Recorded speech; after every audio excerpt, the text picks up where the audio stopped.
Salut ma Brenda, Salut ma Julie. bienvenue sur mon podcast Au-delà du succès. Aujourd'hui, je t'accueille et ça me fait trop plaisir que tu aies accepté mon invitation. Ça faisait longtemps que j'avais envie de t'inviter à prendre le micro, mais comme on en avait parlé il y a quelques mois, c'était pas forcément le bon moment. Et là, aujourd'hui, c'est juste pour toi. Donc, merci d'avoir accepté mon invitation. Avec grand plaisir. La question que j'aime poser à mes invités, parce que j'invite pas n'importe qui, j'invite que des personnes que j'apprécie, mais surtout que j'ai envie de mettre en lumière par rapport au monde. Ouais. Euh, Est-ce que tu te rappelles de comment on s'est rencontrés? Ouais, il me semble que c'était à The Bee Boost ou à la. Soit c'était au Bichot, soit c'était à une rencontre de Romain Collignon. Ouais, Je pense que c'était une des deux. Pour ouais, moi, c'est le Bichot, mais. ouais. Je me demande si c'était pas plutôt un grand dîner de Romain. Alors, c'est peut-être un grand dîner. Je t'ai dit, Ouais, j'hésitais entre le Bichot. Je ouais, sais ouais, qu'on s'était revus au Bichot, ça c'est ouais, sûr. ouais, ouais, c'est sûr. Ouais, Mais je me demande si c'est pas à ce moment-là qu'on avait le plus peut-être échangé. ouais, c'est possible. Et Ouais, c'était je une me, rencontre en tout cas. ouais, en tout cas, une rencontre en présentiel, exact. Euh, En fait, moi, je me rappelle de quand je faisais partie de Squared. À l'époque, c'était pas le nom Squared, mais en tout cas, quand je faisais partie Ouais. de Squared, Romain avait pour habitude de rassembler la majorité de ses clients lors d'un grand dîner annuel. Et Hmm. donc là, je t'avais aperçu, mais on n'avait pas parlé. Je pense que je t'avais juste dit bonjour. Une autre fois, on a eu un autre dîner. Je me rappelle, tu étais arrivée dans les premières. Et donc là, il y avait. Ouais. Et donc là, je t'avais dit bonjour. On avait discuté 2 minutes. Et après, il y avait tes amis qui étaient arrivés. Donc, on Hmm. a dîné sur des tables séparées. Et ensuite, je crois qu'on s'est retrouvés au Bichot. Et là, on avait grave connecté. Et après, on s'est Ouais. retrouvés de nouveau à un grand dîner de De Romain. Et on s'est Romain. retrouvés au dessert face à face. Ouais, c'est Tu ça. te rappelles? Exactement. Ouais. Et je me rappelle aussi, et ça c'est drôle, c'était Raphaël Torel qui m'avait dit, que je connais très bien, qui m'avait dit, oh là là, j'ai rencontré une fille à Londres, elle était géniale, elle s'appelle Julie et tout, elle était super. Et j'avais pas connecté sur le coup avec toi, enfin, j'avais pas fait lien parce que ça pouvait être plein de Julie. Et en fait, ça m'avait fait. Je me rappelle qu'il était venu me chercher, qu'il m'avait dit, tu vois, c'est elle, c'est elle. Et en fait, je disais, mais je la connais. De quoi tu me parles? Donc, c'était super rigolo. J'adore. Donc voilà, j'invite vraiment des personnes qui me tiennent à cœur sur ce podcast et qui m'inspirent aussi et qui méritent de partager leur message à une plus grande audience. Donc merci d'avoir accepté. Et, Merci à euh, toi. et j'avais envie que tu partages un peu qui tu es aujourd'hui. Si quelqu'un ne te connaissait pas du tout, comment tu te présenterais en fait? Euh, je dirais que ben, je m'appelle Brenda, j'ai 29 ans, je vais en avoir 30 cette année. Et qu'est-ce que je lui dirais? Je lui dirais, j'ai envie de te dire, je sais pas trop ce que je lui dirais en fait, parce que j'ai toujours avec le temps, un peu un blocage à la présentation. En fait, je préfère apparaître et voir ce qui se passe. Parce que dans l'exercice de se présenter, il y a tellement de conscience, tu vois, dans ce que tu vas dire et comment tu le dis et pour qui tu le dis.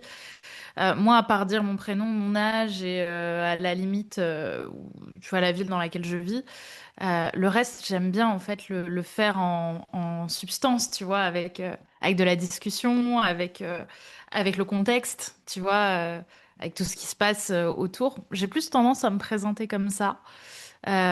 Alors qu'à l'époque, tu vois, il y a plusieurs années, là, je t'aurais sorti un script digne d'un prompt de ChatGPT avant l'heure, quoi, tu vois. Ouais. Je fais ça, je suis fondatrice de ça, j'ai eu ça, j'ai eu ça. Mais aujourd'hui, je vois que j'ai vraiment un pas de côté dans l'exercice de la présentation. Euh, Parce que pour moi, c'est beaucoup plus fluide de laisser les choses venir et voir comment ça se présente, quoi. Ouais, j'adore. Merci pour ton partage et ça résonne énormément pour moi parce que là, en ce moment, je suis en train de rencontrer, je sors en fait des réseaux infoprenariat. Je vais beaucoup Mm. plus en présentiel. Mm. C'est ce que j'avais déjà décidé pour 2026. Et du coup, les gens ne me connaissent pas du tout, m'ont jamais vu sur Instagram ou quoi. Et quand tu me demandes enfin, de me présenter, je dis pas la même chose. Donc, c'est-à-dire que là, Ouais. j'étais à une soirée de femmes enfin, francophones aux Pays-Bas. Bah, c'est plutôt, bah, je vais expliquer bah, depuis quand je suis aux Pays-Bas et qu'est-ce qui Mhm. m'y a emmené, tu vois. Donc Mhm. j'adapte à mon audience. Pareil, là j'étais à, euh, enfin vraiment avec des cadres dirigeantes, etc., qui sont en entreprise. Bah, je vais commencer par dire, bah voilà, j'ai été pendant 14 années cadre dirigeante dans des multinationales et aujourd'hui, je suis devenue coach, blablabla, mais je vais pas dire la même chose. Et pareil, quand je suis en mastermind, et j'étais en mastermind la semaine dernière, bah, si quelqu'un ne me connaît pas ou me dit qu'est-ce que tu fais, bah, je vais parler de mon business et de ce que j'ai créé, quoi, et de qui Mhm. j'accompagne. Oui, c'est ça. C'est Ouais. comment on voit les gens. Tu vois, maintenant que tu me dis ça, moi, ça me donne de la matière aussi parce que je me suis dit, bah d'accord, mais qui sont les femmes et les hommes hein, qui écoutent ton travail et qui écoutent tes podcasts? Et donc, enfin, de ce que j'avais compris, on était sur une cible plutôt cadre dirigeant. Ton podcast s'appelle Au-delà du succès. Donc, je me dis que ça pourrait être intéressant de me présenter justement comme une entrepreneur. Ça va faire 12 ans maintenant que j'entreprends. J'ai commencé vers 18-20 ans, donc ça fait au moins 10 ans que j'entreprends. Voilà, j'ai eu une boîte dans le love coaching pendant très longtemps qui a très bien fonctionné. J'avais une très belle communauté. Et en fait, j'en ai fait beaucoup, beaucoup, beaucoup, beaucoup mon identité privée aussi de cette entreprise, de ce que j'ai pu monter. En fait, il n'y avait pas vraiment de frontière, tu vois, entre le pro et le perso. Et j'ai mis du temps à m'en rendre compte. Et, euh, et on va dire que depuis 3 ans, il y a ce chemin qui a commencé un peu à germer. Et il y a 1 an où j'ai pris la décision de faire une pause en fait dans ma carrière, enfin dans le coaching en fait, même j'ai envie de te dire d'arrêter ce que je faisais et qui marchait pour aller dans une direction qui faisait beaucoup plus sens pour moi, qui est la direction de la thérapie du travail. Donc, je suis en formation de gestalt thérapeute. Je reçois des personnes aujourd'hui en cabinet et je pratique en fait la psychothérapie en tant que thérapeute et je suis sur un modèle du coup très différent de ce que je faisais avant, Ouais. euh, où j'essaye plutôt d'aider les personnes à voir leurs angles morts dans leur relation amoureuse. Évidemment, ça a été ma porte d'entrée, mais pas que. Dans le travail de l'identité, ce qui bloque, ce qui est lourd en fait à l'intérieur de soi, notamment avec aussi beaucoup d'exercices qui mettent en conscience le corps. Enfin voilà, je suis sur ce travail-là qui est peu conventionnel hein, pour un... Parce que je reste une profession de cabinet, tu vois, donc on est en fauteuil, enfin on est sur fauteuil. Et j'aime bien sortir du modèle qu'on imagine de la personne qui fait quand tu lui racontes sa vie. Mais on est dans une discussion, on est dans du lien qui se crée. Et donc voilà, si je devais me présenter, je dirais que j'ai choisi de prendre une nouvelle voie qui faisait beaucoup plus sens pour moi à mon âge que la précédente. Ok, merci Brenda pour ton ajout. Alors, dans mon audience, j'ai autant des salariés que des entrepreneurs. Mhm. Mais je pense que la majorité des entrepreneurs qui vont nous écouter, c'est des entrepreneurs qui sont entrepreneurs depuis plusieurs années, qui Mhm. connaissent un peu les business models qui ont cartonné en 2020, 2021 et qui ont vécu en fait tous les shifts et du coup le rejet un petit peu du hustle, du copier-coller des modèles d'affaires, des mentors, des gens qui Mhm. nous disent quoi faire et qu'on doit suivre à la lettre de A à Z. Je pense que ça résonne aussi pour toi et qui ont envie de se retrouver à kiffer davantage ce qu'ils font et qui peut-être se posent même la question d'arrêter ce qu'ils sont en train de faire. Donc je pense qu'on peut orienter notre épisode sur ça. Ouais, Et, euh, et justement, qu'est-ce qui t'a donné envie de reprendre déjà le présentiel? Parce que tu faisais du présentiel, mais c'était surtout du business en ligne, de ouais, mémoire. ouais, ouais, Et qu'est-ce qui t'a donné envie de reprendre le présentiel et en individuel? Parce que tu fais des séances en one-one maintenant en cabinet, ce ouais, qui est complètement différent d'un point de vue business model et visibilité et marketing, etc., etc. ouais.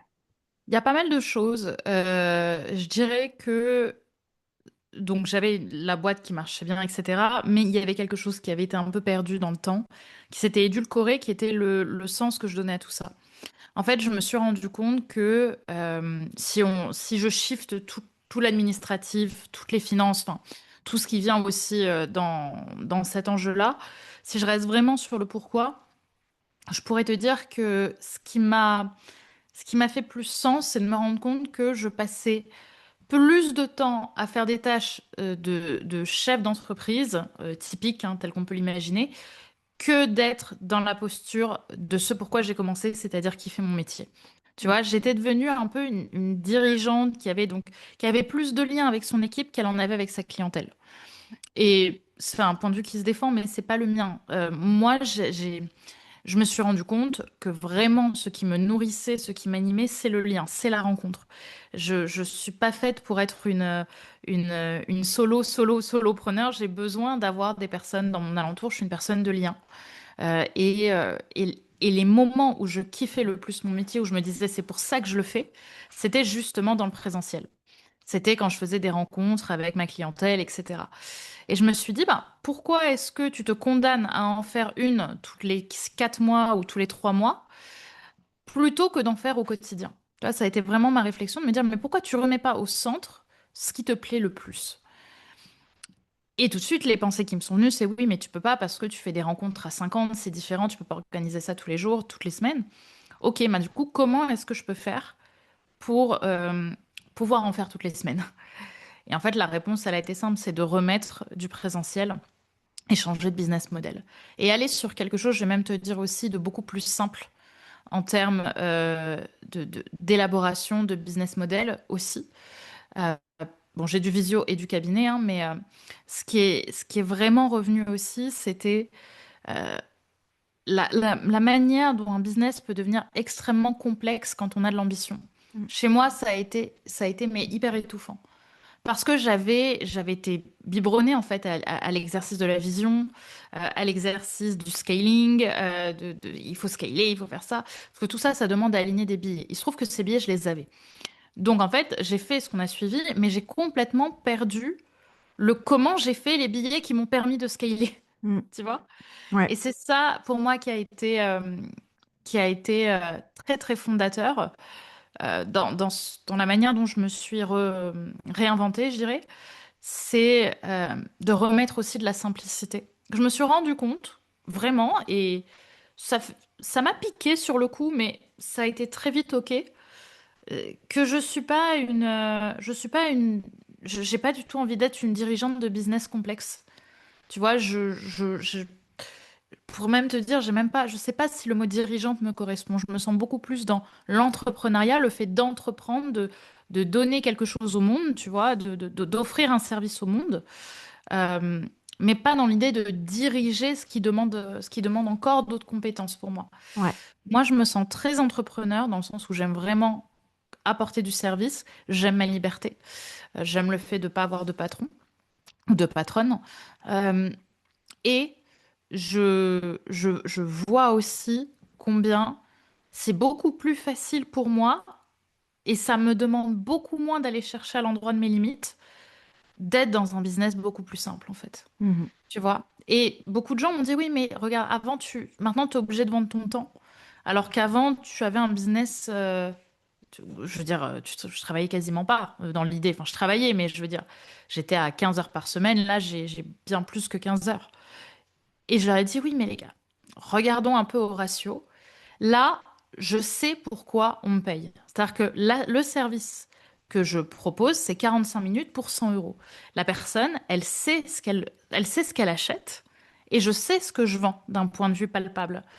Et donc, quand les 45 minutes sont terminées, à peu près, mon cerveau, il se met en off sur ce que je faisais.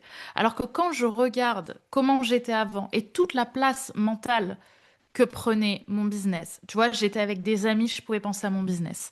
J'étais en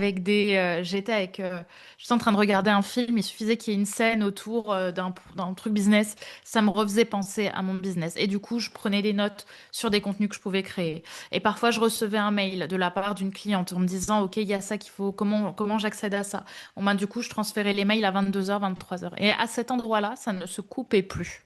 Mm. Tu vois? Alors au final, mon taux horaire, il était peut-être vachement plus divisé que ce que c'est aujourd'hui, où je sais exactement l'endroit où ça s'arrête. Et ça, tu vois, pour moi, c'est un enjeu que j'ai vraiment mis au centre, c'est de mettre de la frontière, tu vois, de Mm. savoir segmenter. Là où je vois beaucoup d'entrepreneurs euh, ne pas avoir autant de frontières entre leur vie privée, leur vie professionnelle. Tu vois, tout se relie Ouais, un peu. ouais. Et beaucoup de gens vont me dire, mais j'aime ça. Et j'ai envie de te dire, tant mieux. Mais ça reste un endroit, pour moi, où du coup, la limite, la frontière de l'identité, elle est complexe, quoi. Mhm. Ça se compartimente peu. Et du coup, bah, ça peut amener aussi à de la souffrance silencieuse. Ouais. Je trouve ça hyper intéressant ton partage. Merci de l'emmener. Il y a pas longtemps, j'ai partagé, je crois que c'était en story, que les gens, quand ils calculaient leur taux horaire, c'était pas leur vrai taux horaire. En fait, il y a un Mhm. problème de calcul dans la rentabilité. Parce que Ah en ouais. fait, ils vont compter, oui, bon, bah, je fais, par exemple, 3 séances par semaine à 500 euros la séance. Donc, mon taux horaire, c'est 500 euros. Non, ton Mhm. taux horaire, c'est pas 500 euros parce que en dehors de ces séances, tu te formes, tu as des meetings avec ton équipe, Complètement. tu fais des recherches de ce qui fonctionne dans ta niche, etc. En fait, tu travailles Mhm. beaucoup plus et ces heures-là, ces personnes ne les prennent pas en compte et alors que ça fait partie de leur taux horaire. Et donc, Bien sûr. probablement, c'est ce que je disais aussi à certaines de mes clientes, que quand tu mets tout bout à bout, tu es encore moins bien payé qu'une salariée, quoi. Complètement. Complètement. Tu vois, moi, je parle même de l'endroit de la charge mentale. Mm. Tu vois, pour moi, la charge mentale business, dès qu'il y a de la charge mentale, dès que ça pop-up à un endroit, ça rentre en compte Ouais, dans ton taux horaire. ouais, Tu vois, dès que tu demandes à une copine de te prendre en photo pour mettre sur tes réseaux, même si tu adores ce que tu fais, ça reste du travail. ouais. Et je suis complètement d'accord avec toi. C'est pour ça que pour moi, les personnes qui se vantent de travailler moins de 20 heures par semaine, et qui affichent par fierté leur emploi du temps, bah, en fait, je sais ce qu'il y a derrière, en fait. Hmm. Tu vois? Ouais. Et donc, soit ces personnes-là sont complètement déconnectées de leur business et elles n'ont pas de sens. Et donc, c'est pour Hmm. ça qu'elles ont si peu de rendez-vous et si peu de charge mentale au final, parce qu'elles ont tout délégué. Soit elles sont hyper investies, mais du coup, il y a beaucoup de choses qu'elles ne montrent pas et qui ne sont pas sous forme de rendez-vous, en fait. Complètement. Complètement. Et c'est ni bien ni mal, c'est juste faire face à la Voilà. réalité, en En fait. avoir conscience. Ouais. Moi, c'est là-dessus que je le vois beaucoup, moi, en clientèle, justement, parce que j'ai aussi des dirigeantes, pour le coup, et des entrepreneurs, beaucoup de femmes. Et cet enjeu-là, il est, mais hyper présent. Mm. C'est-à-dire que les personnes arrivent à la base, quand je les interroge sur pourquoi elles ont monté une boîte quand ça apparaît, ce qui revient, c'est l'envie de liberté, l'envie de pouvoir maîtriser son temps, l'envie de pouvoir gagner sa vie comme on le souhaite. Mais en fait, quand tu observes, il y a très peu de ces cases-là qui sont réellement cochées, qui sont, tu vois, dans la maîtrise de son emploi du temps, par exemple. euh, il y a encore une fois, comme tu l'as très bien dit, il y a ce qui est écrit dans l'agenda et il y a ce qui se passe entre les lignes. Ouais, Et c'est là où, à mon sens, c'est important d'en avoir conscience parce que si on n'en a pas conscience et que c'est là, bah c'est quand même là. Et donc, ouais, ça peut faire souffrance. Ça peut créer du blocage. complètement. Et ça rejoint aussi, parce que j'ai beaucoup de... Quand je travaille avec les gens, ils me disent, waouh, tu fais que 3 séances par semaine, etc. Mm.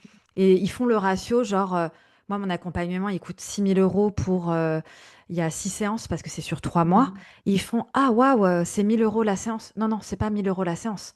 C'est que entre chaque séance, on peut se parler et que bah, la décision que tu peux prendre en un vocal, elle a une valeur et c'est pas autant passé avec toi, Mm. c'est l'impact que ça va avoir. Et je différencie aussi le fait que je suis disponible pour mes clients. Et c'est ce qu'on appelle la charge mentale de bah, quand tu Exactement. vois une notification, c'est aussi une posture à avoir. Bah, est-ce que tu réponds ou tu réponds pas? Exactement. Est-ce que ça empiète sur tes moments de qualité avec tes proches, sur tes moments à toi? Je sais pas si tu es en train de faire une séance de sport à la salle, bah, tu vois une notification d'une cliente. Bah, aussi, il y en a qui peuvent se forcer à répondre parce qu'ils se disent, bah, attends, la cliente, elle m'a payé pour ça, etc. Bien Donc, c'est sûr. aussi une histoire de posture. Donc, pour moi, il y a tout ça dont on ne parle pas assez.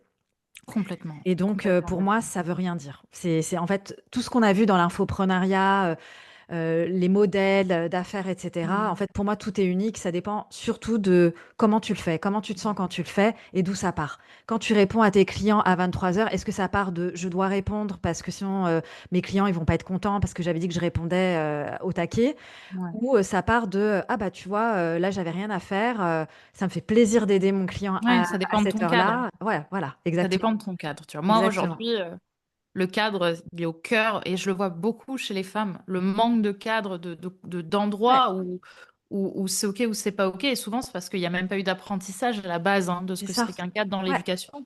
ouais. Bon, ça s'apprend, mais tu vois, typiquement, ton exemple me fait vraiment écho parce que il y a une dizaine, ben, vraiment, c'était au début, donc il y a peut-être 7 8 ans, j'étais sur un modèle high ticket, justement, où je proposais, je crois que c'était 12 séances de love coaching pour quelque chose autour de 3 000 euros. Et la personne, et j'avais justement ce suivi WhatsApp.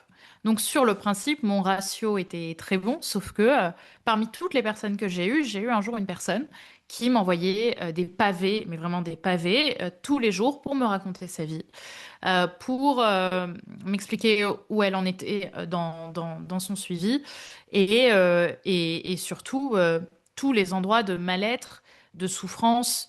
Que parfois, je me rappelle d'un jour où je m'étais réveillée à 8 heures un jeudi matin et en fait, j'ai un message. En fait, j'ai passé une nuit de merde, j'ai juste envie de me prendre un haltère et de me cogner sur la tête, enfin, quelque chose qui était plus du tout dans l'enjeu du love coaching. Et en fait, j'ai porté ça et ça a été hyper violent en fait. Mm. Derrière, j'ai recadré pour le coup, mais l'endroit où ça m'a pris de la charge mentale, où ça m'a étonné de me réveiller, de prendre mon téléphone, de voir ce message-là, euh, c'est aussi, comme tu dis, à inclure dans le taux horaire et ça, on le voit pas. Ouais, Mm. ouais, ouais, complètement. Donc, ouais, en tout cas, c'est des modèles qui sont à prendre en compte dans leur globalité et pas que sur ce qui paraît être. Toi, je me rappelle encore d'un échange qu'on avait eu il y a quelques mois, peut-être il y a plus d'un an maintenant, je sais même plus, je saurais même plus te dire. Je me rappelle encore que tu essayais en fait de tenir ton business. Mm. Tu me disais là en fait, je sais pas si je continue ou si j'arrête. Et Mm. tu me disais, et puis en plus, ce qui m'embête, c'est que bah, je sais que j'ai besoin d'être accompagnée dans ce moment-là, mais en Mm. même temps, j'ai pas la trésor parce que j'ai tellement de charges et je me sens pas bien Ouais. avec ça et je sais pas, je suis perdue, etc. Et je me rappelle, je t'avais fait des longs vocaux Ouais, c'était très très et, soutenant de ta part. ouais, et tu m'as dit, putain, mais merci. Et franchement, trop bien et tout. Et en fait, c'est souvent ça, quand on est entrepreneur, on se sent un peu seul. Alors, je sais pas quel est ton vécu, mais je sais que j'ai plusieurs clientes, c'était ça. Elle faisait partie de Mastermind où bah, c'était très valorisé le chiffre d'affaires, etc. Et du coup, elle s'autorisait pas à dire ce qu'elle vivait vraiment parce qu'il y avait une posture à tenir au sein du Ouais. Mastermind auprès des confrères, des consoeurs. Et Mm. donc, elles avaient peur de demander de l'aide sur les vraies choses, en fait. Ouais. Et alors que c'est là où, en fait, tu as le plus besoin de soutien et d'aide de personnes qui sont peut-être déjà passées par là ou qui peuvent t'aider parce qu'ils ont des outils, etc., etc. Et je sais pas, qu'est-ce que tu dirais à la Brenda qui était justement un peu le cul entre deux chaises à ce moment-là?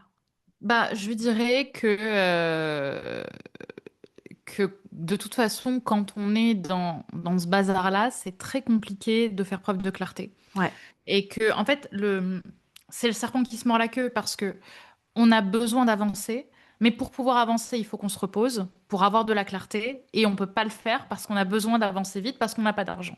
ouais, Tu vois? Moi, j'ai eu vraiment mon business sur les derniers mois, il a fait ça. Bon, en fait, je me suis arrêtée, quoi, hein, bah concrètement. ouais, Je me suis arrêtée.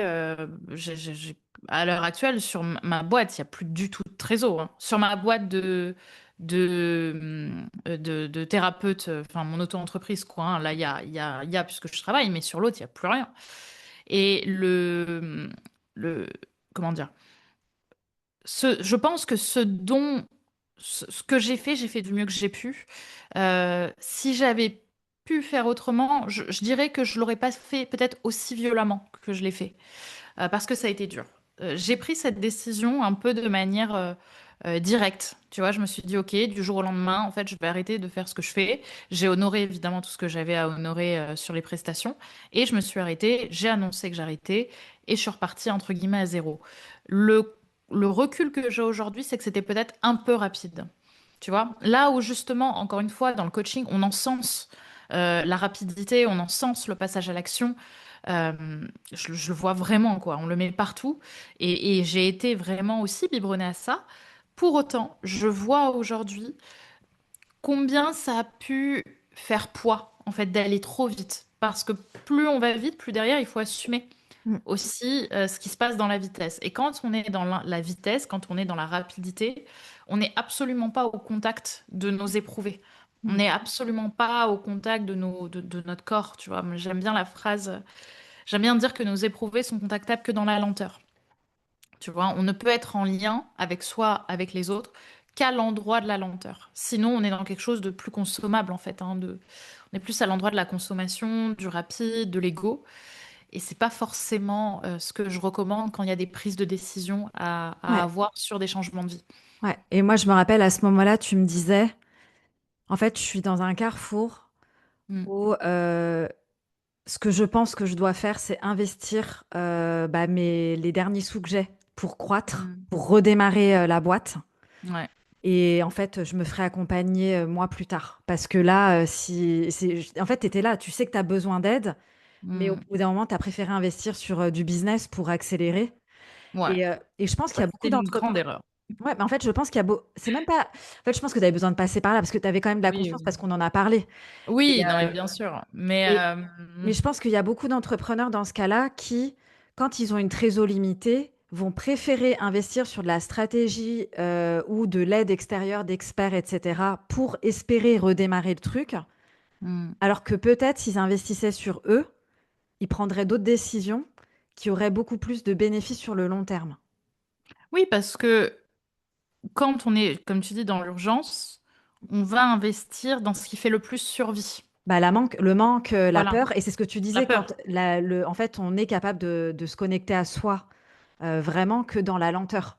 Et donc Voilà, là, on est dans l'urgence, dans le c'est ça. besoin, la survie, le manque, la peur. Et donc, c'est plus la logique et le rationnel qui va prendre le dessus que ce que tu Complètement. ressens, de qui tu es, de tes valeurs, de ce qui est important pour toi, quoi. C'est ça. Moi, tu vois, je vois aussi comment euh, on va investir dans ce qui va, en fait, dans ce qui va nous sembler le plus transformateur. Or, très souvent, quand on est dans l'urgence, on investit à un endroit qui finalement nous fait mal investir. C'est-à-dire qu'on va investir, on va prendre de mauvaises décisions, même dans l'investissement qu'on va faire. Ouais. Parce que ici, c'est pas clair, en fait, hein. C'est flou, c'est urgent. Moi, la dernière année, j'ai vraiment fait des tonnes d'erreurs, quoi. Je regrette, j'ai mis peut-être 20, 30 000 balles à la poubelle, mais quasiment, hein, à cause de décisions, à cause d'ego, d'urgence, et c'est là où aujourd'hui, c'est pour ça que je te dis, je prendrai plus le temps Ouais. de décider. Et en effet, c'est là où je vois combien, tu vois, il y a le discours de de l'entrepreneur qui dit qu'il faut investir sur soi et il y a le réel. Oui. Et je le vois en fait au quotidien. C'est-à-dire que les gens me disent investissez sur vous, vous êtes la première chose sur laquelle il faut investir, blablabla. Mais en fait, dans le réel, quand tu te retrouves dans le merdier, euh, les instincts sont plus les mêmes, Mhm. tu vois. Et c'est là où Complètement. je pense il y a beaucoup, beaucoup de travail à faire pour remettre ça au centre. Parce que la plupart des gens, à mon sens, quand je le vois et de tous les entrepreneurs que j'ai pu aussi rencontrer, très peu sont au centre de leur business. Ouais. Ce qui est au centre de leur business, c'est l'argent. Oui. D'ailleurs, à propos d'argent, super transition, c'est que toi, tu avais un business florissant Ouais. pendant de nombreuses années. Euh, Est-ce que tu dirais qu'aujourd'hui, tu es plus profitable, plus rentable par rapport à ce que tu faisais avant? Parce que, en fait, les gros business, en fait, il y a trop peu de personnes qui en parlent, mais les gros business, il y a aussi énormément de charges. Voilà. Disons-le. J'ai fait une super année 2023, il me semble. Et en fait, bon, je me suis super bien payée, machin. Résultat, j'étais quasiment en négatif, quoi, Mm. au final. Mais parce que j'avais tellement de personnes, tellement de logiciels, tellement... Bon, il y avait mon salaire au milieu, mais tu vois, même avec le recul, j'avais pas besoin de prendre un salaire comme ça dans le fond parce que c'était de l'ego. Mais je veux dire, tu vois, il y a tout ça pour moi qui fait que en termes de mode de vie versus entreprise, enfin, il y avait quelque chose qui était complètement en décalage. Tu vois, parce que même l'argent que je gagnais, au final, il était même pas profitable, je dépensais tout. Ouais, Tu vois, donc il y avait quelque chose qui n'allait pas. Alors qu'aujourd'hui, je gagne beaucoup moins. Je gagne la moitié de ce que je gagnais avant en termes de ce que je mets dans ma poche. Et, euh, et pourtant, je suis, à mon sens, plus profitable. ouais, Et je pense que, et encore, tu vois, je suis pas, mon cabinet, il n'est pas encore plein. Je pense que ça sera dans l'année, mais il l'est pas encore. Et quand il le sera, je serai plus profitable pour le coup que ce ouais. que j'avais avant. Tu vois, Plus pour un, épanoui, ouais, plus plus épanoui. profitable. Et même si tu vends ton temps, parce que ça, en fait, ça a été beaucoup décrié hein, dans les business models en ligne notamment. Ne vends pas ton temps, sors du one-one pour faire du groupe, un business scalable. Le one-one, c'est pas scalable, etc., Ah ouais. etc. Ça, c'est vraiment des fausses croyances, encore une fois. Et, euh, et du coup, là, de revenir à quelque chose qui t'inspire, des gens que tu as envie d'aider, un business, en fait, où tu as moins de charge mentale, où tu peux couper, où tu as une différence entre pro et perso, et où tu peux avoir ta vie de Ouais. couple et ta vie avec tes clients. Bah là, je pense que tu as tout gagné par ce modèle-là. C'est ça. Tu Ouais. vois, vraiment, ce matin, j'avais de la gratitude parce que j'habite en banlieue parisienne, enfin même un peu dans le fond de la banlieue, vers Étampes, pour ceux qui connaissent. Et en fait, j'ai emménagé là avec mon chéri. À la base, j'étais à Paris et je l'ai rejoint. Et en fait, je suis montée ce matin à Paris pour un rendez-vous. Il faisait beau là, je sais pas si c'est pareil chez toi, mais ici, il y a un Mm. ciel Il bleu, fait bleu, il hyper fait beau. chaud. Et en fait, je me suis baladée dans Paris. Il était 10 heures du mat. J'avais fini mon rendez-vous. Je me balade et je me dis, waouh, là, t'as plus rien jusqu'à 14 heures. Tu vois, jusqu'à notre interview, t'as plus rien à faire. Et je me suis dit, mais quelle, quelle gratitude, tu vois. Mm. Et en même temps, tu vois, et c'est là où je me suis dit, attention. Tu vois, je me suis remise du coup sur les réseaux dernièrement. Ça a été ça a été une décision de ma part de remettre du contenu pour faire parler de mon cabinet. Je me suis dit, tiens, si je me mettais quand même à bosser quelques heures pour alimenter mon compte Instagram que j'ai pas alimenté depuis quelques jours. Et tu vois, c'est là où je me suis dit, là, tu vois, c'est exactement l'endroit où tu étais avant de quitter ton business. Tu vois, cet endroit où finalement du temps libre, tu vas choisir de le mettre à l'endroit de ton travail plutôt que de profiter aussi du temps libre que tu as choisi. Mm. Et tu vois, là-dessus, ben, du coup, j'ai coupé, hein, j'ai dit non, non, je ne vais pas bosser pendant ce temps-là. Mais je trouve que c'était un bon rappel Ouais, comment dire, de savoir vraiment segmenter ouais, les différents espaces personnels et professionnels. ouais. Et encore une fois, ça dépend de quel espace on décide parce que si tu as envie d'être sur les réseaux parce que ça te fait plaisir, bah ok, let's do it. Mais si Mm. c'est parce que il y a une part de toi qui culpabilise de rien faire et que elle Ouais, a envie de c'est se ça. sentir utile et Mm. ou de faire quelque chose qui peut avoir des bénéfices pour son business, là on part pas d'un endroit qui est sain, on va dire. On Tout à va fait. par le manque et par le fait de Exactement, pouvoir par la mériter. peur. Ouais, mériter la peur, voilà. Donc hyper intéressant. Mm. Et du coup, Ouais. tu vois, moi j'aimerais bien aussi le rappeler, c'est que toi, tu étais quand même hyper visible avec ton ancien business. Tu avais quand même pas mal de visibilité, que ce soit sur YouTube, sur les réseaux, tu avais aussi un podcast de Ouais, ouais, mémoire, j'ai fait pas mal etc. de choses, ouais. Euh, Comment le pivot peut se faire? Parce que c'est quand même, je pense, c'est une autre dimension dans le pivot. Quand tu as de la visibilité, que tu es vraiment connue et reconnue experte pour quelque chose, et de pivoter. En plus, soit tu as pivoté et puis tout d'un coup, tu as disparu un peu Ouais, ça s'est des passé, hein. réseaux. Ouais. Mm. Et donc, bah, comment tu l'as vécu? Est-ce qu'il y a eu des difficultés liées justement à cette identité de la femme visible, experte reconnue pour un truc, de se retirer complètement et de revenir avec un nouveau business, une nouvelle offre, une nouvelle Ouais. vision? Honnêtement, ça m'a fait souffler, quoi. De sortir des réseaux pendant quasiment un an, mais j'ai soufflé. d'un point de vue productivité, hein, je te parle de la course des réseaux parce que le problème des réseaux, c'est qu'on est dépendant d'un algorithme, qu'on essaie de le comprendre. On dirait une histoire d'amour toxique, quoi. C'est vraiment ça, quoi. Tu vois, c'est tu t'essaies, tu fais des trucs, tu vois ce qui marche, tu machin, et au final tu fais un truc, ça marche pas. Et au final tu réessayes autre chose, ça marche, tu comprends pas. Enfin, et il faut publier hyper régulièrement. Il y a quelque chose d'hyper oppressant, tu vois. Et pour moi, le piège aujourd'hui, moi je le vois là, tu vois, sur les réseaux, parce que j'adore être sur les réseaux. Mais par contre, je déteste devoir suivre le modèle algorithmique pour faire des choses qui diluent au final ce que je veux dire. Ouais. Donc moi, cette pause, elle a été extrêmement salvatrice parce qu'elle m'a permise de mettre en silencieux, de faire souffler mon besoin de performatif en fait. Ouais.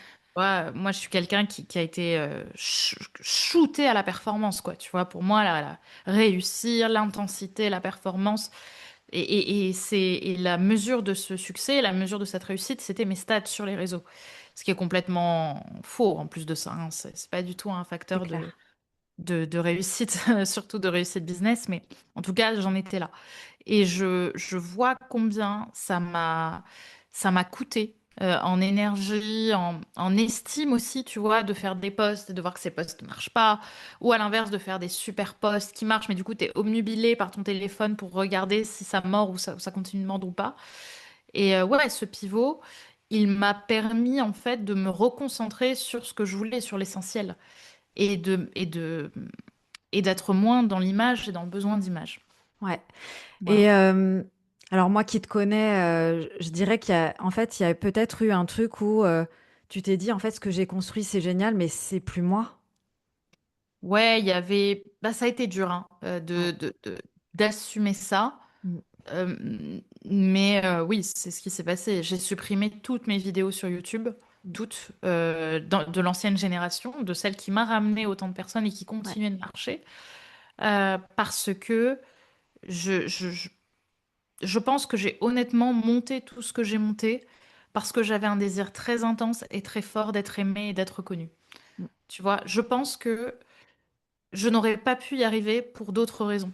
C'était tellement un besoin pour moi d'être reconnue, d'être vue, d'être aimée, d'être validée à des endroits où il y avait beaucoup de vide en moi, lié à ma vie, à mon enfance, que je pense que j'ai mis toute cette énergie à cet endroit-là. Mm. Et à la survie, au besoin aussi d'avoir envie d'être, de bien gagner ma vie.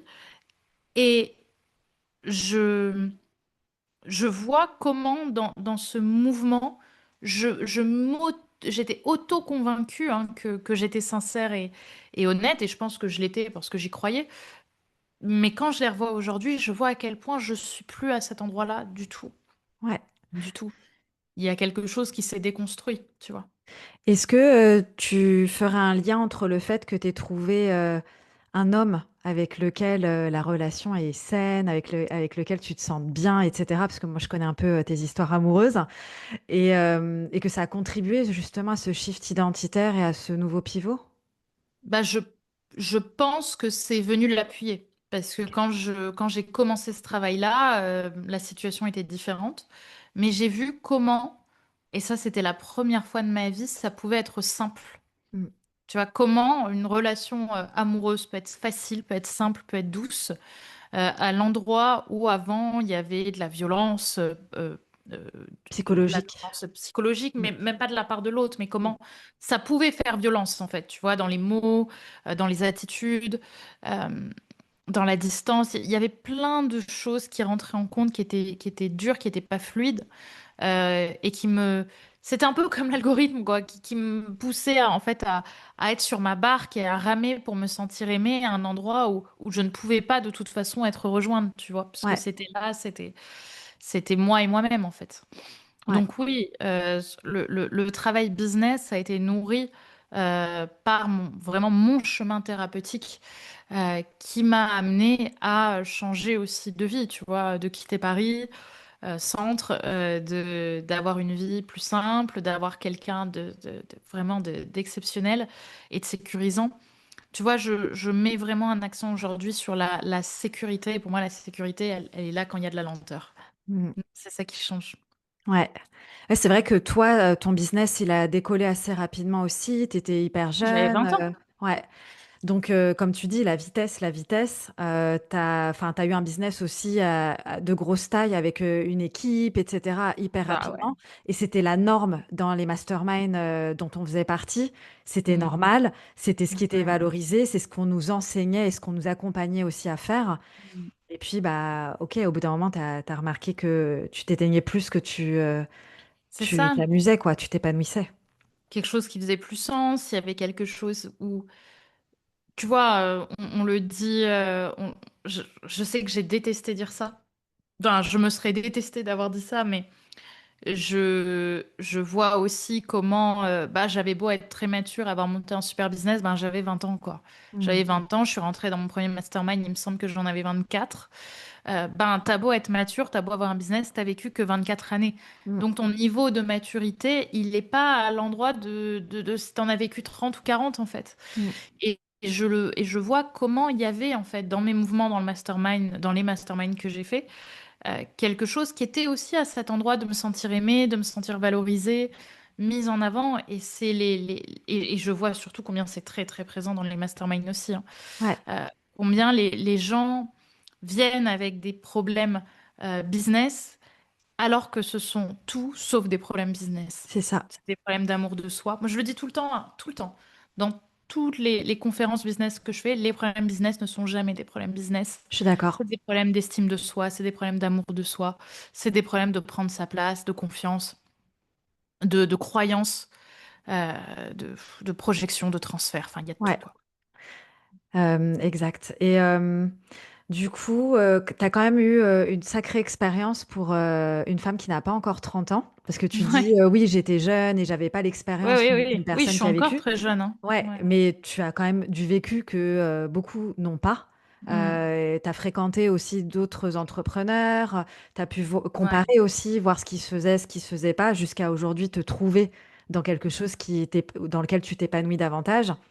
Qu'est-ce que toutes ces années, tu disais que tu avais été entrepreneur pendant à peu près plus ou moins 10 ans. Qu'est-ce que 12, ouais. Mm. ouais, donc 12 ans. Qu'est-ce que Ouais. ces années t'ont appris, surtout les années où bah, tu avais un business en ligne, tu cartonnais sous une autre forme, tu avais une grosse équipe. Qu'est-ce que ça t'a appris au final pour la femme que tu es devenue aujourd'hui? Eh bien, ça m'a appris que c'était possible, en fait. Ça m'a Mm. appris que je sais que ça peut paraître très plan-plan, mais je veux dire, il y a un jour, mon psy m'a dit, il y a du génie dans ce que tu as fait. Et j'adore quand il me sauce comme ça, mais il a un peu, enfin, il y a un monde où je vois ce qu'il veut dire quand il dit ça, dans le sens où ça m'a prouvé que de rien, je pouvais créer quelque chose. Tu vois, de rien, Mm. de zéro. Je veux dire, j'ai commencé, j'avais 18 ans, j'étais en école de cinéma, j'avais pas un copec, hein. Ouais. C'était mon job étudiant, le love coaching, tu vois. À l'époque, je bossais pour quelqu'un d'autre. J'avais rien. J'avais demandé, je vivais chez mes parents. Je leur avais demandé si je pouvais lancer ma boîte. Et bref, et ils m'avaient dit, OK, tu vois, même ça, je leur avais demandé l'autorisation, quoi. C'était tout petit. Et je vois comment j'ai pu avoir en moi de la ressource, tu vois, pour créer ça. Là où aujourd'hui, je peux me reposer un peu là-dessus à des endroits où je peux me sentir plus fragile, Mm. tu vois. C'est-à-dire que je sais que je l'ai fait. Aujourd'hui, je me sentirais absolument plus capable de faire ce que j'ai fait, vraiment. Je sens qu'il y avait il y aurait eu du trop aujourd'hui. Et pour autant, bah, j'ai pu le faire. Tu vois, j'ai pu. Donc, c'est que je l'ai en moi. Ouais. Tu vois, et ça, je trouve ça précieux. Tu vois, parce que vraiment, je pense pas remonter à un truc comme j'avais avant. Peut-être que je remonterai différemment. Je me pose vraiment la question, tu vois, de me dire pourquoi pas de temps en temps, parce que ça reste quand même de belles expériences à faire. Et, euh, et je sais que ce serait très différent de l'endroit où je pars. Enfin, et quand je doute et que je me dis, mais est-ce que vraiment c'est possible? Je me rappelle de cette Brenda qui ne savait pas ce qui était possible pour le coup. Ouais. Et qui est partie en se disant à 18 ans qu'elle allait coacher Barack Obama, quoi. Tu vois, c'était Mm. vraiment ça. Et au final, elle a peut-être pas coaché Barack Obama, mais elle a quand même lancé un super truc. Ouais. Et moi, je fais le lien avec ta vie personnelle. Est-ce que, du coup, ton business répondait aussi à tes propres besoins en tant que femme? Hum, je, Je te dirais, à l'époque, je t'aurais dit oui, Ouais. dans le sens où j'avais une vie de rêve, quoi. Aux yeux d'apparence, j'avais une vie de rêve. C'est-à-dire que j'étais, je sais pas, j'étais à tous les événements, je bossais, j'avais le sentiment de pas beaucoup bosser, je gagnais très bien ma vie. Enfin, il y avait tout ça, tu vois, j'avais une équipe, c'était chouette, quoi, je voyageais. Donc, je pourrais te dire que oui, je me sentais comblée à l'endroit du business. Maintenant, quand je regarde les choses, je vois aussi l'endroit où comment le performatif n'avait pas de frontières.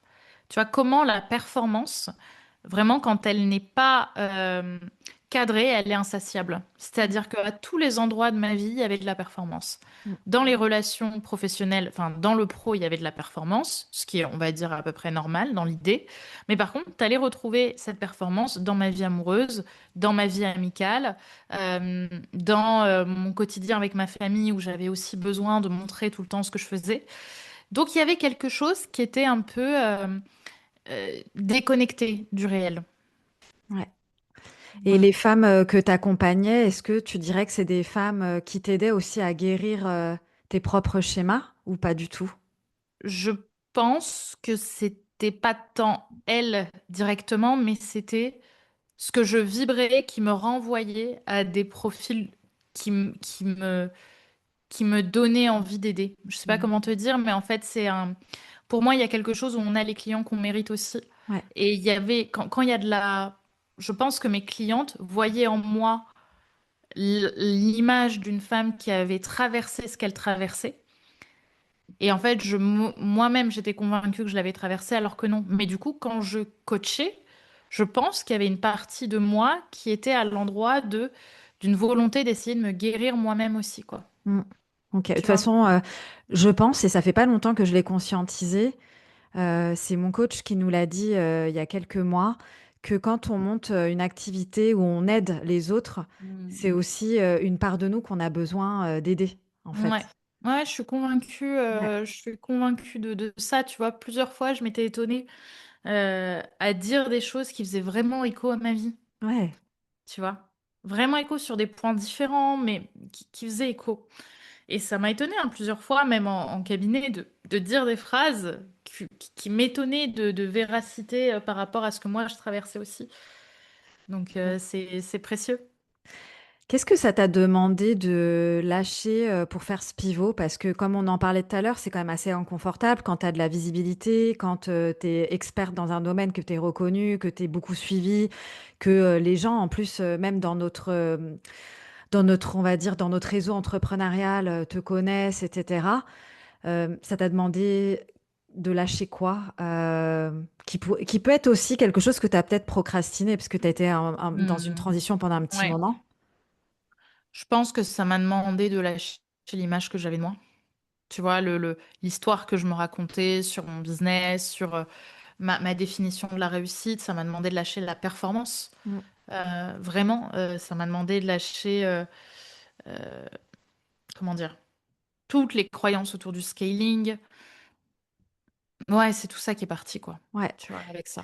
Ouais, Ça mais m'a là, demandé de croire en mon, en ma vision à moi, sans savoir ce qu'était ma vision. Tu ouais. vois, parce que c'était tellement flou. Bah, je me rappelle encore que quand tu avais lâché ton business, tu m'as dit, je sais pas ce que je vais faire après. Je sais juste Mm. que j'ai besoin de faire une pause, de prendre soin de moi Ouais, et de vivre. Et après, on verra. Mais tu vois, là, quand je t'écoute et tout, déjà, ça fait trop plaisir parce que ça fait quand même, je crois qu'on s'est écrit quelques fois, mais on n'a pas discuté ouais, aussi longtemps depuis un bail. ouais. Et le fait que tu partages ton business aujourd'hui, en fait, tu es hyper sereine. T'es pas en train de te justifier comme quoi, pourquoi c'est mieux pour toi, etc. En fait, tu es posée, tu es là, tu es calme, tu es sereine. Et on voit que ça vient d'un espace qui est rempli. Donc, c'est beau à voir en tout cas. Bah, ça me touche, merci. Bah, oui, oui, en soi, tu vois, je vais même te dire honnêtement, il y a des moments où je traverse toujours de l'incertitude. Hein, c'est pas complètement derrière moi. J'aimerais bien, hein, ça serait super inspirant, mais je veux dire, dans l'idée, je suis aussi là pour te donner du vrai. Bien sûr que je pense que j'ai fait de grands pas par rapport à il y a un an, et pour autant, je pense que c'est quand même encore du doute à l'endroit de, comment dire, à l'endroit de ce que j'ai quitté, tu vois. Et en même temps, comment dire, j'accepte qu'il soit là. C'est-à-dire que je sais que j'ai plus la même vie qu'avant, que je l'aurai probablement plus jamais. Mais l'endroit où j'y vois quand même de la lumière, c'est de me dire, bah, ce sera jamais comme avant, parce que je ne suis plus à cet endroit de ma vie.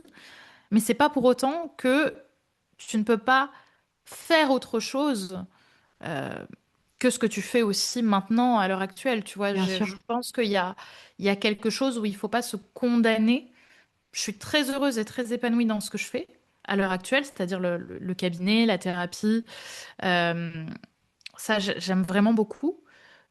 Et rien n'empêche que la vie est grande et qu'on ne sait pas ce qui va arriver. Tout à Tu vois? fait. Et c'est Et tu, ça aussi, moi, qui fait soutien. ouais. Et là, tu parlais il y a quelques minutes de doute. Ouais. C'est par rapport à quoi que tu as des doutes? C'est un peu ce que je disais. C'est est-ce que j'ai bien fait? Mhm. Est-ce que les choses ont été suffisamment fluides? Tu vois, je dirais pas est-ce que j'ai bien fait, mais est-ce que je l'ai fait de manière fluide pour que ce soit fluide aujourd'hui? Tu vois, il y a quand même des endroits où c'est dur. Par exemple, hier, j'ai appris que mon livre allait arrêter d'être édité. Ok. Ça a été très dur de le lire. Euh, et tu vois, ça m'a ramené à cet endroit des conséquences de l'arrêt. Voilà, c'est ça. Tu vois, c'est les Mhm. doutes, c'est ça. C'est, c'est les conséquences de cette décision qu'il faut pouvoir assumer. Ouais. C'est-à-dire, j'ai pris une décision qui est de ne plus communiquer et donc de ne plus communiquer sur mon livre. Bon, ben, ok, bon, ben, ton livre, il arrête d'être édité. Ouais. Donc, tu vois, c'est là où c'est peut-être un peu difficile encore et j'accepte ça. Ouais. C'est-à-dire que vraiment, ce serait facile, limite, je me poserais quand même des questions. Ouais. Bien sûr. Et c'est là où tu vois quand même aussi comment je pourrais dire, l'amour de tes proches. Tu vois, Mhm. hier, j'ai été extrêmement soutenue par mon chéri, par mes amis, qui m'ont rappelé aussi quand même ce que j'avais fait. Ça a donné lieu à un moment avec mon chéri où il m'a juste dit qu'il était extrêmement fier d'être avec une femme aussi inspirante. Tu vois, c'est venu me toucher en plein cœur parce que c'est pas des mots que j'ai entendus de sa bouche de cette manière-là, même s'il le dit souvent, qu'il est très heureux d'être avec moi. À cet endroit-là d'une vie qu'il n'a pas connue de moi, bah, ça me touche, Ouais. C'est beau. tu vois. Mm. Et est-ce que tu pourrais peut-être considérer que le fait que ton livre ne soit plus édité, c'est un peu comme les vidéos de YouTube que tu as décidé Oui, c'est un peu d'effacer? ça. C'est une part de toi à laquelle elle a existé. Tu as beaucoup de gratitude pour cette part de toi. Tout à fait. Et aujourd'hui, ce n'est plus toi. Tout Et à c'est, fait. et c'est plus ce que C'est tu as ça. envie de mettre en avant parce que tu as changé, parce que tu vas attirer d'autres personnes avec un Bah, autre tu vois, message. ce qui est fou, c'est que j'étais en train d'enregistrer mon podcast hier qui raconte un peu mon histoire. Bref, c'est un truc que je fais en ce moment. C'était le deuxième épisode qui s'appelait Le début de la fin, pour parler justement de ce pivot. Et de quoi parlait l'épisode? Il parlait précisément de la sortie de mon livre. Yes. Et je ferme l'épisode, c'est-à-dire j'appuie, je regarde mes mails sur mon téléphone et je tombe sur ce mail. Tu vois, c'était hier. C'est fou ce qui s'est passé, mais c'est exactement ça. C'est-à-dire que la sortie de mon livre a marqué, à mon sens, la fin de cette période. C'est l'endroit où je me suis le plus rendu compte qu'il y a quelque chose qui allait pas. Euh, Parce que je faisais quelque chose de génial et je me sentais pas bien. Et en même temps, bah, du coup, on va dire que le fait que ce soit plus édité et que ça ne donne plus accès, entre guillemets, à cette part de moi, à ce qui a été imprimé à ce moment-là, euh, ça me donne deux impressions. Ça me donne en effet le fait que je vais pouvoir remettre de l'intime dans cette partie que j'ai partagée. Et de l'autre, ça me dit aussi que ça me coupe aussi de ce qui me restait, entre guillemets, Ouais. de cette période que j'ai clôturée. Donc, tu vois, il y a un peu des deux. Il y Ouais. a un peu de nostalgie, de mélancolie, et en même temps, bah, j'ai envie de te dire, je pense que quand j'ai écrit ce livre, j'avais pas conscience complètement de ce que je pouvais donner aussi, Ouais. de l'intime que j'ai partagé, des relations desquelles j'ai parlé dedans. Et donc, il y a aussi cet endroit où je le pose, quoi. Ouais. Bah, moi, j'ai plus l'impression que ce livre, en fait, il a rempli sa mission et que bah, du coup, là, il avait plus de raison d'être, en tout cas dans la nouvelle version que tu incarnes. Mm. Ouais, il y a un peu de ça, ouais. Ouais. Il y Est-ce a que un peu de ça.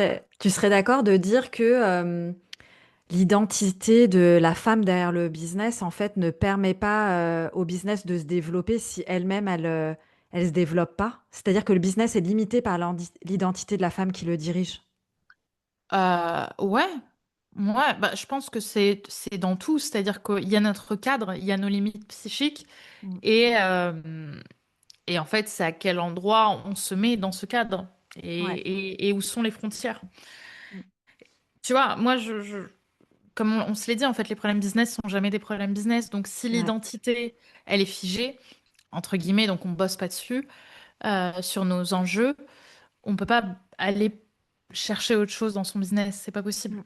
Tu vois, moi je vois, j'ai deux, trois potes, tu sais, des mecs très froids dans leur business, machin, ben ça cartonne parce qu'en fait ils se posent pas de questions. Ouais. Ta. Et ça me bluffe. Et il y a même un endroit parfois où ça me tend un peu parce que je me dis, mais putain, pourquoi chez les femmes notamment, euh, il y a tout ce poids-là où notre business, c'est un peu notre drapeau aussi, tu vois, de fierté, de discours. Il y a du pourquoi qui est très très fort. Et quand je regarde parfois les business de certaines personnes, je me dis, mais en fait, est-ce que finalement c'est pas ce pourquoi qui nous handicape aussi. Parce que du coup, il met des barrières sur comment on développe un business, parce qu'on le développe à l'endroit d'où c'est actif. Mais du coup, là où c'est actif, c'est aussi l'endroit où on peut s'aveugler, où on peut pas voir le champ des possibles. Et c'est ça, c'est pour ça que je dis aux entrepreneurs de se faire accompagner, surtout d'avoir des endroits de dépôt, d'avoir des endroits d'écoute, d'avoir des endroits de travail au niveau de leur psyché, parce que c'est là où ça bosse, quoi. Ouais. Et puis d'avoir quelqu'un qui puisse les challenger à des endroits auxquels ils n'ont pas accès tout seuls. Aussi, ouais, Ouais. aussi, Ok. bien sûr. Euh, Est-ce que tu as des projets que tu voudrais partager à nos auditeurs? Euh, ouais. Bah, mon projet prochainement, c'est d'acheter ma résidence principale avec mon chéri. On a très envie d'acheter une maison. Donc voilà, c'est actif. Ça va avec tout ce qui va aller avec, qu'on peut imaginer, mais que j'ai pas encore envie de poser verbalement. Même si c'est pas très compliqué à comprendre. Euh, j'ai, euh, ouais, en vrai, pour moi, les principaux projets sont perso, tu vois. Et dans le pro, je te dirais finir de remplir mon cabinet qui est déjà bien, tu vois, d'aller chercher finalement peu de gens, hein, mais ça, et pourquoi pas, je, je, je réfléchis à l'idée oui, enfin, de relancer un travail de groupe. C'est une réflexion encore, tu vois, de me dire est-ce qu'à la rentrée, j'aurais réenvie ou pas? Et en vrai, je vais te dire la vérité, j'ai pas la réponse. On Mhm. verra comment je me sens en fait. Vraiment, aujourd'hui, c'est la phrase que je mets au cœur de mon travail. C'est comment je me sens à l'idée d'eux, Ouais. tu vois. Et Et je du vois coup, comment ça résonne. le travail de groupe auquel tu fais référence, c'est un travail, un accompagnement de groupe. Oui, voilà quelque chose avec de la vidéo. Mais à un prix vachement, pas du tout dans une idée de étiquette justement. C'est pas du tout un endroit où j'ai envie d'aller chercher la performance ou juste un peu quoi pour l'idée, mais j'ai pas envie d'aller chercher plus que ce que j'ai envie de fournir. Euh, Moi, quelque chose peut-être d'un peu plus global, mais sans promettre ce que je promettais avant. Tu vois, un endroit où j'ai envie d'être dans la justesse et pas dans quelque chose d'un peu euh, comment dire, d'un peu fascinant. Tu vois, j'ai envie Ouais. d'être dans quelque chose de plus juste euh, pour notamment donner accès à de l'accompagnement thérapeutique à des personnes qui peuvent pas forcément se permettre de le faire en cabinet ou en visio le reste du temps, quoi. Ok. Est-ce que tu aurais quelque chose à ajouter avant qu'on clôture notre épisode? Euh, Bah écoute, je pourrais te dire je pourrais dire merci aux personnes qui nous ont écoutés. Déjà, ça serait chouette. Et à la limite, s'il y a des personnes qui sont intéressées par ce chemin dont j'ai parlé, je suis en train de publier un podcast en ce moment, une série. assez ludique, justement, qui s'appelle Confession d'une ex-love coach, dans laquelle je partage en fait mon histoire.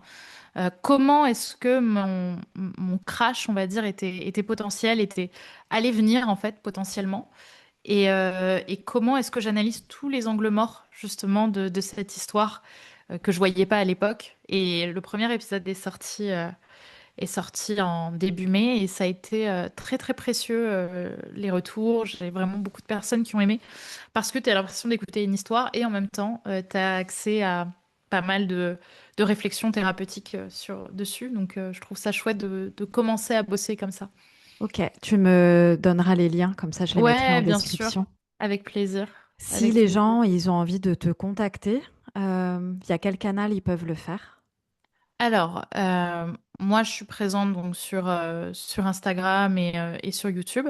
Et il y a un lien Calendly pour prendre un rendez-vous en fait de 15 minutes déjà avec moi, qui est en fait un rendez-vous comme si vous appeliez un professionnel, professionnel psy, quoi, pour parler, voilà, pour une prise de rendez-vous par rapport à votre besoin. Vous avez les tarifs qui sont disponibles directement. Et comme ça, moi, je vous rappelle derrière. Et ben, si je sens que je peux vous aider dans votre situation, je vous proposerai des rendez-vous, je vous proposerai un premier rendez-vous. Voilà. Top. C'est ce qu'on appelle un appel découverte dans l'entrepreneuriat. Ouais. Voilà, on va appeler ça comme ça. Moi, j'appelle ça plus une prise de contact parce Ouais. que pour le coup, on est vraiment plus dans une prise de contact qu'il n'y a pas vraiment de présentation, quoi. Voilà, Ok. Merci Brenda pour tes avec plaisir. partages. Et donc, si les gens, vous voulez contacter Brenda, il y aura tous les liens disponibles dans la description. Ouais. N'hésitez pas. Et puis, je te dis à bientôt parce qu'on se voit bientôt. Oui, j'ai hâte. Ça va être très chouette. Ouais. Merci de nous avoir écoutés et à la prochaine écoute. Prenez soin de vous.